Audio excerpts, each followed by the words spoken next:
Hello students, welcome to EPG Pathshala. I am Dr. Amarjit Singh from Himachal Pradesh University, Shimla. Today we are going to discuss about a module experimental techniques from the paper Solid State Physics. So students, let's see what we are going to learn in this module. So we shall talk about or learn about X-ray diffraction techniques, different X-ray diffraction techniques, and we will learn that how these techniques are used on a specific type of a sample. You know that first how this idea came to Laue. He was in his laboratory and doing an experiment of diffraction grating. So that was an experiment with a visible light, and as you know, when you put a diffraction grating, you obtain a diffraction pattern.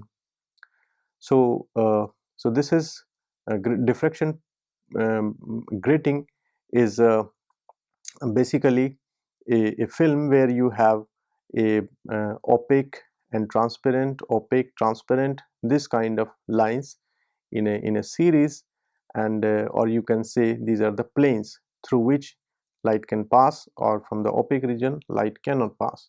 So he correlated that the wavelength of the visible light is of the order of separation between these two fringes, to opaque part or to a part in which the light can transmit.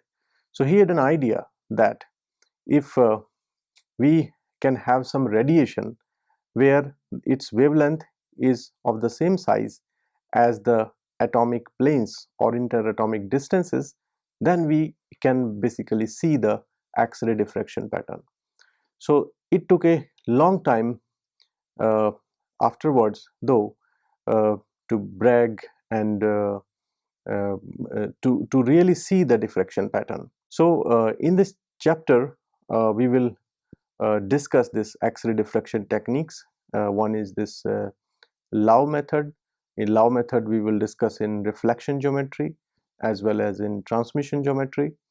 We will see the Laue pattern, and then another method which is called rotating crystal method, and we will also talk about Ewald Sphere in this, and the last one, which is very popular X-ray diffraction techniques and found in almost every laboratory, is a powder diffraction method. X-ray diffraction techniques, let me have you an introduction of this techniques, because as we know that in laboratory, when we come with certain specimen, right now first of all we do not know whether this is a crystalline, this is amorphous, or it's a polycrystalline or a single crystal.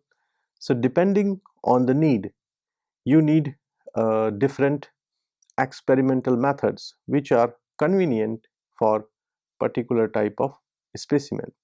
So in this case, usually when we have a single crystal and our X-ray source is not monochromatic and it's a polychromatic, so we can use this Laue diffraction method, and that we can use in transmission geometry as well as in reflection geometry.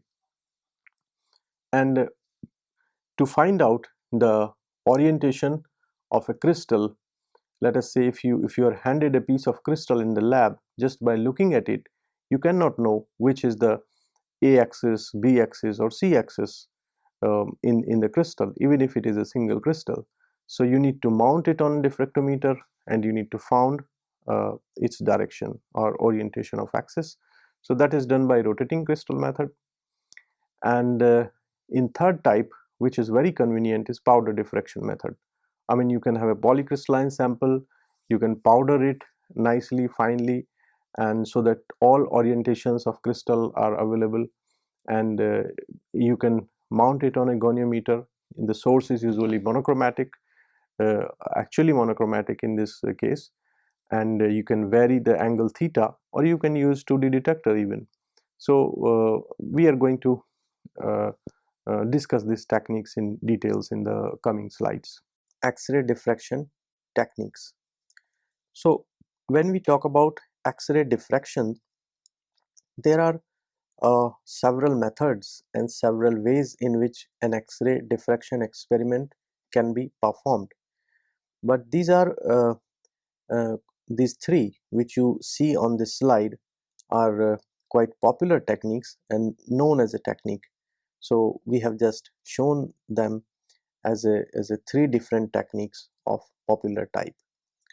So you see that there is a Laue diffraction, and it's written orientation single crystal, polychromatic beam and fixed angle. So that is generally the geometry or characteristic of this Laue pattern, that we take an X-ray beam which is not monochromatic. It has a range of wavelength, and we put a crystal, a single crystal usually at some orientation, and we obtain a diffraction pattern on some plate, and from there we try to find out what is the orientation of the crystal. And this next technique is written as rotating crystal method. So in this we would like to find out the lattice constant, and usually we work with the single crystal systems, and here the beam is monochromatic and angle is variable. So we already choose some particular wavelength, but here the angle of a crystal can be varied and changed in a different way. And the third one is a powder diffraction technique, and this is the most popular in X-ray laboratories. You see in any university setups and all, this powder X-ray diffraction pattern is what is easily available everywhere. So what we want to learn from this is lattice parameters, and here we use a powder sample, polycrystalline sample, and we use monochromatic beam and variable angle here. So this is how I have just classified, or just these three techniques I have written on this slide. But as I told you, there can be many ways or many other techniques for doing diffraction experiment. Laue method. So the Laue method is mainly used to determine the orientation of a single crystal while radiation is reflected or transmitted through a fixed crystal. So we have to take up a crystal which can be thin, because we can do this experiment in reflection geometry as well as in transmitted geometry. I mean, we can study reflected beam as well as transmitted beam and see what kind of pattern they form. The diffraction beams form arrays of spots that lie on the curves on the film. As you can see on the right hand side, this is a diagram. This is a particular X-ray diffraction, a Laue pattern, so to say, of a given crystal. So the Bragg angle is fixed for every set of planes in the crystal. Each set of plane picks out and diffract the particular wavelength from the white radiation that satisfy the Bragg law for the values of d and theta. So in the Laue pattern here, what we're doing in earlier diffraction techniques, as we discussed, that we vary the angle. Here we don't vary the angle, but we have, just because this polychromatic beam with us, so due to that factor, several different values of d can be correlated, and you can get a diffraction pattern uh, immediately from this technique. Okay, so as you have seen that in Laue diffraction pattern, in Laue diffraction experiment, which is rather simple in its geometry, because what you need is an X-ray beam which can be polychromatic, and you put a sample in the beam and you see the geometry either in reflection or transmitted intensity. In this figure you can see the transmitted intensity, and you can see there is a plate, what we call a photographic plate, placed in the beam, and there are some spots. You can see that they are lying in a circle. So these diffraction spots here, they are actually map of reciprocal space, or in other words we can say that they satisfy Bragg diffraction condition or Laue diffraction condition. So apparently Bragg diffraction condition 2d sine theta is equal to n lambda, and Laue condition delta k is equal to g. They appears different but they are same, and you can derive a mathematical relation to show that basically these are equivalent, or two different statements of the same thing. So this is basically the geometry of Laue diffraction experiment, from where we can identify the symmetry of the crystal. And you can see that one side of cone of Laue reflection is defined by this transmitted beam after the sample, and the film intersects this cone, and you can see the dots at the circumference of the circle. Okay, so this powder diffraction method is used to determine the value of lattice parameters accurately. Lattice parameters are magnitude of the unit vectors A, B, C, which define the unit cell of the structure of crystal. For every set of crystal planes, by chance one or more crystals will be in the correct orientation to give the correct Bragg angle to satisfy Bragg equation.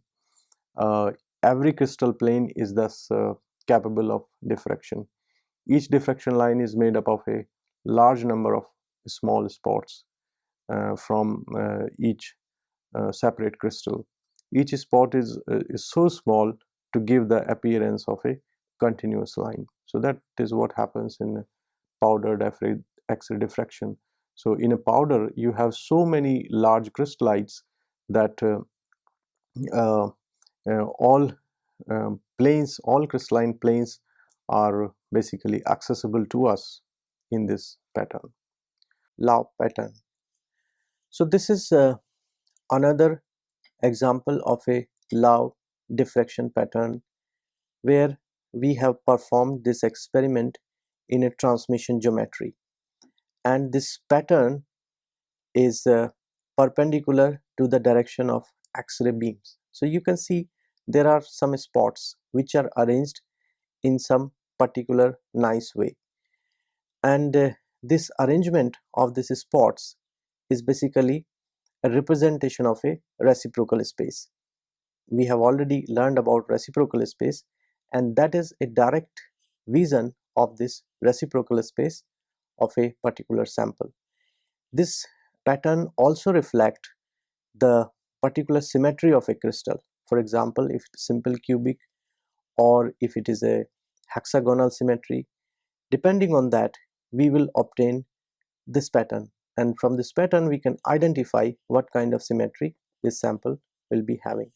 Now you can see that there are dots at a large distance, and on the opposite side you can see the horizontal line of spots and vertical line of spots in this diagram, and these spots at the large distance, they reflect the spacing of atoms at the smaller length scale, and you see that near the center you have several spots. So these corresponds to the small length scale in reciprocal space, but this corresponds to a large length scale in the real space. So in real space at the large scale there is some another symmetry which is coming up, which is not there at the small length scale. So basically this is this diagram is a real space mapping of that crystal what you have, and the idea is that once you have this reciprocal space mapping, you can convert it into a real space mapping by doing Fourier transformations of this kind of pattern. Rotating crystal method. So this slide shows us the geometry of the rotating crystal method. In rotating crystal method, a single crystal is mounted with an axis normal to a monochromatic X-ray beam. A cylindrical film is placed around it and the crystal is rotated about the chosen axis. As the crystal rotates, sets of lattice planes will at some point make the correct Bragg angle for monochromatic incident beam, and at that point a diffracted beam will be formed. So in this diagram, as you can see, that there is an X-ray source and incident beam which is coming, and it is passing through some sample in the center, and this cylindrical thing which you see, this is a circular film on which a diffraction pattern is recorded. You can see these spots. So these spots are diffraction pattern coming from a sample which is in the center of this diagram. So whenever this Bragg condition is satisfied, you get a spot. So at a particular angle, this Bragg condition is satisfied and you instantly get the information of the reciprocal space of the sample. Now we show here you the equivalence of Bragg condition and the Bragg condition and Laue condition in terms of Ewald sphere. So you can see that this diagram which is shown here in terms of dots, this is not a real space lattice, but this is a lattice, reciprocal space lattice. Now we already know the wave vector of an incident wave, and the wave direction of wave vector is always in the direction of incident X-ray. And so because we know the length of a vector, we can draw a vector, and then also a scattered ray, you can plot it like this, and you see, so k minus k dash delta k, it will be a wave vector transfer, and if this wave vector transfer is equal to some reciprocal lattice as this shown in the diagram, that's this difference between k1 or k incident to k minus comes out to be equal to the length of the reciprocal lattice, and that means the reflection condition is satisfied, and that means that this point now will lie on the surface of the sphere. I mean, you take this point as a circumference or the outer surface of the sphere, and from the center you can draw the sphere, and then whatever sphere you get is a Ewald sphere. So the point is, any point which is lying on this Ewald sphere will satisfy the Bragg condition or Laue condition, or will result in the particular reflection for that given direction. So this slide shows us that how can we determine the lattice constant by rotating crystal method. So you see the formula here, D is equal to A upon under root h square plus k square plus L square. So from a given value of theta, from the Bragg relation, we calculate the value of D, and when using this value of HKL, let us say 001, we find out the value of the lattice constants. So first we have to identify that which HKL plane this peak belongs to, and put the value of HKL, and we know D we have already calculated, so we can here find out the value of A, the lattice constants. So with the rotating crystal method, the idea can be extended just from calculating the lattice constants. We can find out the shape, the size of the unit cell, and the orientation. The question here is that if you are given a crystal and just by looking at it, you cannot locate which is x-axis, which is y, which is z-axis, or what orientation this crystal have. So the best way is it put it in X-ray and rotate it, and for a given angle record the spectrum, and that spectrum will help us understand that along which axis you have a larger unit cell, a larger lattice constants, along which direction you have smaller lattice constants, or in a way you can identify the symmetry of this crystalline structure using rotating crystal method.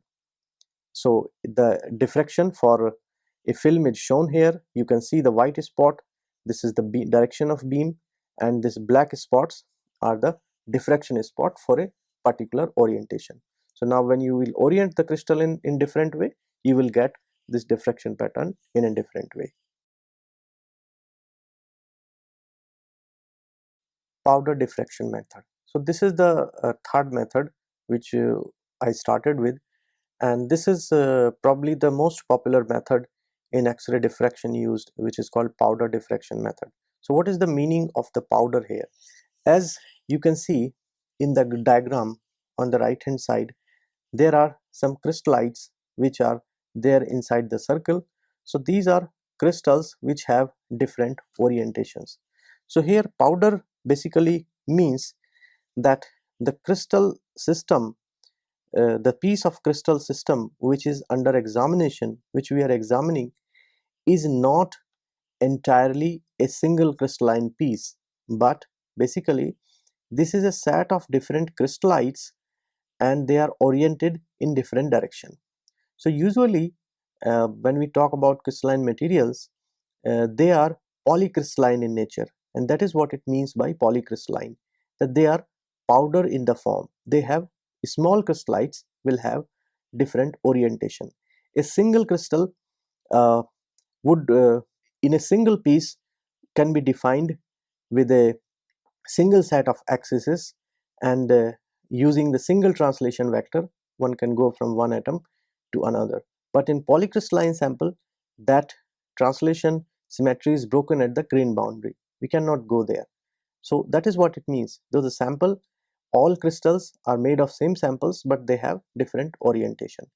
So when you put, you can see that a powdered sample in a X-ray beam, an incident X-ray beam. So different d spacings are available to you, and at a given angle theta, at a particular angle, this spacings will diffract, and you will uh, obtain the information of this different planes by scanning the angle theta. So you put a sample and scan the sample theta. So in a slide 15, so in this slide you can see that these are the typical samples or powders which are used for powder diffraction patterns. You can have a little crucible and you can just grind your samples here. So here grinding means you are breaking them into a fine crystallites. They are still crystallites. Any powder which you see, they are of the order of some hundreds of micron size of grains, and but they are all crystallites, and you paste them on some slide and you make the measurement. So basically you get all the orientations of these crystals by making this powder, as you can see. And now for you, all the planes will be accessible when you rotate the angle theta.